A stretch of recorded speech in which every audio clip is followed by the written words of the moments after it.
The Battle of Kadesh in 1274 BC, fought between Rameses II and the Hittite king Muwatalli, was less a victory than a desperate struggle for survival.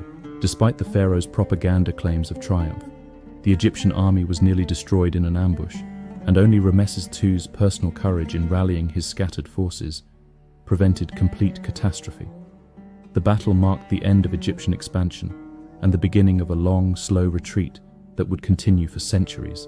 The Egyptian records of Kadesh, carved on temple walls throughout the kingdom, present a narrative of glorious victory that bears little resemblance to what actually happened. Rameses II is depicted single-handedly routing the Hittite army, while his own forces rally around him. But Hittite records tell of an Egyptian army that fled the field in panic, and a pharaoh who barely escaped with his life. The propaganda was necessary to maintain morale at home, but it could not disguise the reality that Egypt's military supremacy was ending. Rameses II, who would rule for 66 years and father over 100 children, embodied both the grandeur and the ultimate futility of Egyptian imperialism. His monuments dwarf even those of his predecessors. Abu Simbel, with its colossal statues carved from living rock, was designed to intimidate Nubian vassal states with its display of pharaonic power.